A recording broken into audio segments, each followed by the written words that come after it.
Hi everyone, it's Gia and welcome to a new season of Mull It Over, a show where we discuss mulligans and early game decisions from Hearthstone Grandmasters. Because the new patch just dropped and certain strategies may have changed, we won't be going over a specific deck this time. Instead, I want to discuss 3 interesting mulligan decisions from GM Week 1. First up, we have Warma versus RDU, Spell Mage versus Control Priest. At least before the nerfs, the most common advice you would hear for playing Spell Mage is to hard mull for 2 cards, Deck of Lunacy and Encounter's Flow. When you have either of those, Refreshing Spring Water also becomes a stronger keep. So it might be surprising at first to see Warma keep Devolving Missiles and Font of Power. While Font of Power is a decent turn 1 play, dropping minions on curve was generally considered inferior to your main game plan of activating an early Deck of Lunacy. This is because the random minions you get off Font were generally considered less efficient compared to the cheap minion generation you would get off of Lunacy. However, it's true that the majority of Mage minions cost 3 mana or less, and of course you can't always get Lunacy early, so you could say that keeping Font of Power is a more consistent way to lock up your early game.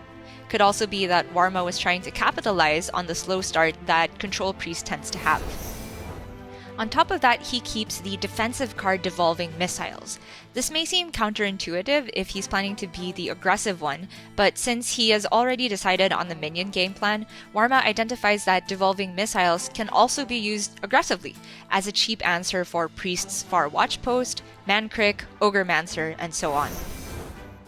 Indeed, Warma uses the missiles to transform RDU's Mancrick into a Murloc Tinyfin on turn 4, which dilutes RDU's pool of raised dead minions.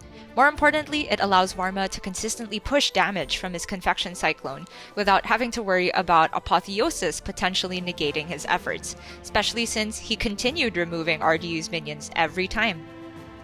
By turn 6, RDU is finally able to clear the board, but by then he's taken too much damage and is eventually overwhelmed by Mask of Cthulhu and Janda's Barov. Warma takes the win, but it's very possible we could have seen a comeback had RDU drawn Blademaster Samuro, or had Warma not generated Jandis, one of the best possible minions from his Font of Power. Next up, we have Eddie on Coin versus Luna in the Token Druid Mirror. He keeps Adorable Infestation and Power of the Wild while tossing Fungal Fortunes. If what we saw from Warma was a safe and maybe slightly pessimistic keep, this decision from Eddie strikes me as very optimistic. Obviously, this is with Gibberling in mind, because if Eddie draws it by turn 1, he can immediately create 4 minions and follow up with Power of the Wild on turn 2. Luckily for him, that's exactly how it turned out. While it's true that in the Token Druid Mirror, the first person to create a wide board gets a huge advantage by virtue of dictating the trades, the fact that Savage Roar has rotated to Wild means that it's much rarer to actually finish games by turn 4 or turn 5. More often, the Mirror becomes a series of value trades where a well-placed Pride's Fury or Arbor Up is the deciding factor. By turn 4, Luna has gone wider than Eddie with Innervate into Glowfly Swarm, and he doesn't actually have a great response without Pride's Fury. Luna then capitalizes with her second Innervate, and Eddie is locked out of the game. Personally, I would have gone with the other viable route of keeping only Fungal Fortunes, but of course that's easy to say in hindsight. Had Luna been 1 turn later with her Glowfly, for example, it was almost certainly Eddie's win. Finally, we have Surrender on his Face Hunter versus Give Please's Rogue. On the play, he decides to keep Warsong Wrangler.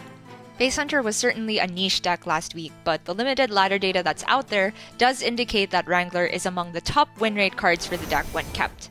The reason is simple. It's both a buff effect and curated card draw, where you're almost guaranteed to have your pick between Vulpertinger, Sunscale Raptor, and Trampling Rhino. Wrangler into Rhino in particular constitutes a very powerful mid-game curve that is very likely to push damage against Rogue.